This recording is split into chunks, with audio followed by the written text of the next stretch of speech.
అందరికీ నమస్కారం. జ్యోతిష శాస్త్ర పండితులు, వాస్తు శిక్షణ నిపుణులు, లలితాదేవి ఉపాసకులు నానాజీ పట్నాయక్ గారు ప్రస్తుతం మనతో పాటు ఉన్నారు. నమస్కారం గురూజీ గారు. శ్రీమాత్రే నమః. గురూజీ గారు, ప్రస్తుతం ఇప్పుడు రాబోయే రోజుల్లో వసంత నవరాత్రులు అని వస్తున్నాయి. అంటే ఏంటి గురూజీ? అసలు ఆ రోజుల్లో ఏమేం చేసుకోవాలి? వసంతము అంటే వసంతానికి ఉన్నటువంటి అర్థం ఏమిటి? అదేవిధంగా మన కొత్త సంవత్సరం ప్రారంభమవుతుంది కదమ్మా.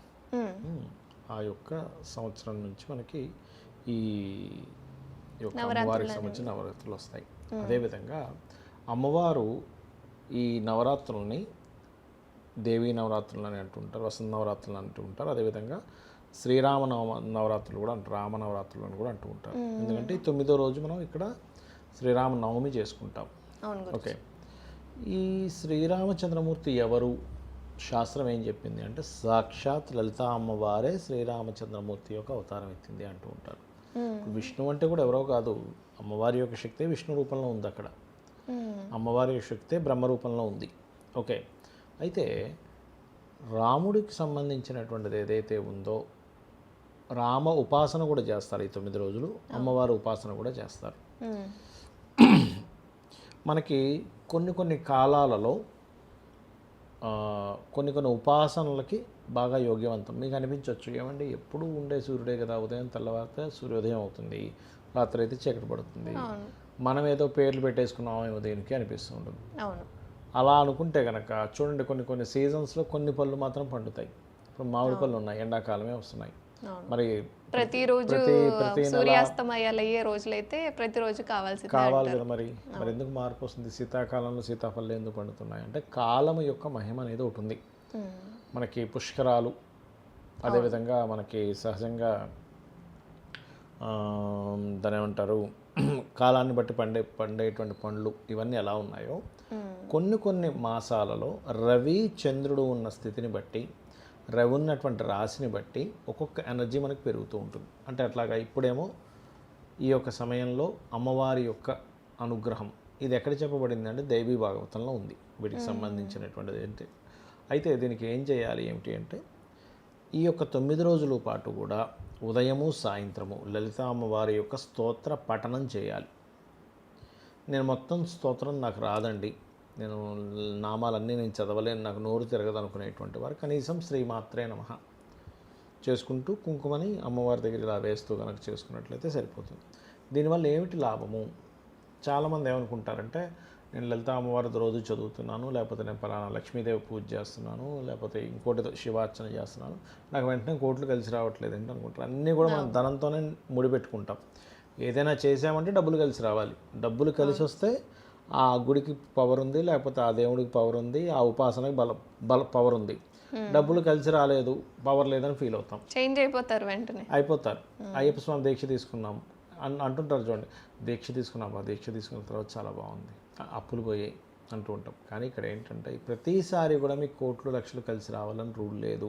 ఎందుకో చెప్తాను చూడండి.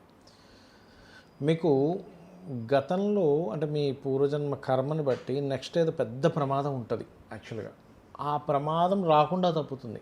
అది మీకు తెలుసా అసలు ఉండేదని? గండం ఏదైనా ఉందనుకోండి, మీరు ఒక దీక్ష తీసుకున్నారు, ఆ గండం ఈ దీక్ష తీసుకోవడం ద్వారా పోతుంది. ఎలా పోతుంది? దీక్షలో ఏం చేస్తాడు మనిషి? నేల మీద పడుకుంటాడు, కాళ్ళకి చెప్పులు లేకుండా నడుస్తాడు, ఒంటి పూట భోజనం చేస్తాడు, ఉదయం సాయంత్రం దేవతార్చన చేస్తాడు. అంటే ఏంటి? తనంతట తానుగానే ఒక కష్టాన్ని అంటే ఒక కష్టతరంగమైనటువంటి లైఫ్ని లీడ్ చేస్తున్నాడు. అందువల్ల ఏమవుద్ది? ఒక ఇబ్బంది వచ్చి నష్టపోయేదానికంటే కూడా భగవత్ సేవ కోసం నువ్వు వాడేవు కాబట్టి ఇన్ని రోజులు ఇది ఒక పుణ్యంగా మారి నీకు వచ్చేటువంటి పెద్ద కష్టాన్ని ఇది అడ్డుకుంటుంది, పాపకర్మలను అడ్డుకుంటుంది. ఇది మనం అర్థం చేసుకోవాలి. ఏ పూజ చేసినా, ఏ వ్రతం చేసినా, లేకపోతే ఎటువంటి నవరాత్రులు చేసినా, ఏం చేసినా ఒకటే, నాకేదో కలిసి రావాలని కాదు, నేను భక్తిగా చేస్తున్నాను. మీ భక్తిని బట్టి మీకు గండము ఆగుతుంది, కలిసి కూడా రావచ్చు మీ భక్తిని బట్టి. మనకి పూర్వజన్మలో ఎంత కర్మ ఉంది, లేకపోతే ఎన్ని పాపాలు చేశాము, వేటి వల్ల ఎంతెంత ఇబ్బంది పడబోతున్నాం అనేది మనకు తెలియదు. జాతచక్రంలో తెలుస్తుంది. ఈ సంవత్సరం బాగుంది కదండి, ఈ సంవత్సరం బాగాలేదు కదండి, ఇక్కడ మీరు ఇది నష్టపోయారు, ఇక్కడ ఇది మీరు లాభం పొందారని చెప్తూ ఉంటాం జ్యోతిషాస్త్రంలో. ఇలాంటి ఉపాసకులకు తప్ప అదేం లేదు, అందరికీ భగవంతుడు ఒకటే. అందరికీ ఫలితం ఇస్తేనే భగవంతుడు అవుతాడు. అంటే తెలిసేది అంటున్నాను గురించి. అయ్యో నేను చాలా చిన్నవాడిని, నాకంటే కోట్ల రెట్లు ఉపాసన చేసిన వాళ్ళు చాలామంది ఉన్నారు. నేను దానిలో చిన్న అలా అనడం మీ యొక్క అనుకోవచ్చు. లేదు అట్లా ఏం లేదు. కాకపోతే ఏంటంటే నేను అనేది ఒకటి ఎందుకు చెప్తున్నా అంటే ఈ మాట చాలా క్లియర్గా, ఈ మధ్యకాలంలో జనాలు ఏమవుతుందంటే ఏదైనా ఒక పూజ చేసేయడం, వెంటనే పూజ చేసేసే కానీ నాకు వెంటనే కొన్ని కోట్లు కలిసి వచ్చేస్తాయన్న ఊహల్లో బ్రతకడం, అది కాదు. మీరు భగవంతుడి కృతజ్ఞతాభావంతో చేయండి. అమ్మవారు సంబంధించినటువంటి వాటిల్లో ఆదిశంకరాచార్యుల వారు ఒకసారి చెప్తారు, ఏం చెప్తారంటే అమ్మవారికి చేతులెత్తి దండం పెట్టాలంటేనే కొన్ని లక్షల వేల జన్మల పుణ్యం ఉండాలి అని. మరి అలాంటప్పుడు మనం ఇవన్నీ చేయగలుగుతున్నాం. వసంత నవరాత్రులని, అదని ఇదని, ఉపవాసాలని, లేకపోతే మనకి శివరాత్రి రోజు జాగరణలని ఇవన్నీ చేస్తున్నామంటే మనకు ఎంతో పుణ్యం ఉంది కాబట్టి చేయగలుగుతున్నాము. ఇది చేయడం వల్ల మరింత పుణ్యాన్ని సంపాదించుకుంటాం. ఒకటి కృతజ్ఞత తీర్చుకుంటున్నాం అనేటువంటి భావనతోని, దైవం కంటే మించింది మరొకటి లేదు, దైవం వల్ల ఇదంతా నడుస్తుందనేటువంటి భావనతోని, మరియు అదృష్టం మనం చేసుకోవడం అదృష్టం అనే భావనతో చేసుకోవాలి. ఫలితం ఆశించకుండా ఈశ్వరార్పణ బుద్ధితో, అంటే ఈశ్వరుడికి అర్పించే దాంతో మీరు కనుక చేసినట్లయితే ఫలితం ఆటోమేటిక్గా వస్తుంది. ఫలితం వస్తుందో రాదో, ఇది చేస్తే ఏమిటనేటువంటి దాంతో మాత్రం చేయకండి. అయితే ఇందులో చాలామంది నైవేద్యం ఏం పెట్టాలని అడుగుతూ ఉంటారు. పాయసాన్నం పెట్టచ్చు అమ్మవారికి, గూడాన్నము అంటారు. గూడాన్న ప్రియ, పాయసాన్న ప్రియ అని లలితా సహస్రనామాల్లో ఉంటాయి. అదేవిధంగా హైరిద్రాకన్ అంటే పసుపుతో చేసినటువంటి అన్నము, అదేవిధంగా నెయ్యి వేసిన అన్నాన్ని కూడా పెడుతూ ఉంటారు. ఇలాగా ఇటువంటి పదార్థాలు పెడుతూ ఉంటారు. ఏమీ నా దగ్గర నీ డబ్బులు లేవండి, కనీసం అన్నం తినడానికి కూడా ప్రాబ్లం ఉందంటే చిన్న ద్రాక్ష పండు పెట్టినా అమ్మవారు స్వీకరిస్తుంది. ఇక్కడ ఏమిటంటే మీరు మనస్ఫూర్తిగా మీ యొక్క మనసు, బుద్ధి, దృష్టి అన్నీ దాని మీద కేంద్రీకరించి దానికి ప్రేమని చూపిస్తూ చేయగలగాలి. ఒక చిన్న పిల్లవాడిని ఒక పువ్వుని పట్టుకున్నప్పుడు మనం ఎలా పట్టుకుంటాం, అబ్బా ఎంత బాగుందో అంటాం. ఒక చిన్న పిల్లవాడిని పట్టుకుంటే ఓ అసలు ఎంత బాగున్నాడని మొత్తం మనసు అంతా దాని మీద స్వచ్ఛమైన ఇది ఉందని ఎలా వెళ్ళిపోతాము. భగవంతుడు అంత స్వచ్ఛంగా ఉన్నాడు.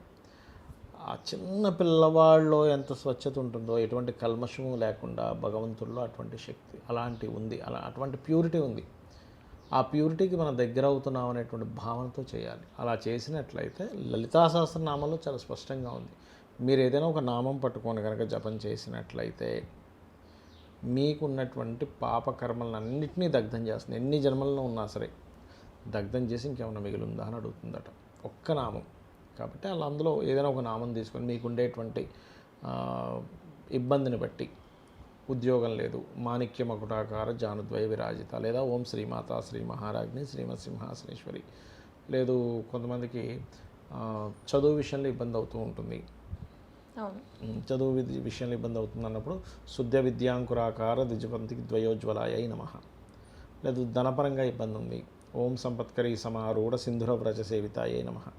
అలా ఏదైతే అది విదేశాలకు వెళ్ళాలనుకుంటున్నాము, ఉదాహరణకి విదేశాలకు కుదరట్లేదు, పదద్వయ ప్రభాజాల పరాకృత సరోరుహ, లేదా సింజాని మణి మంజీర మండిత శ్రీ పదాంబుజాయ నమః చేసుకోవచ్చు. ఇలా ఒకటి కాదు రెండు కాదు, లలితా సహస్రనామాల్లో ఒక్కొక్క నామానికి ఒక ప్రత్యేకత ఉంది.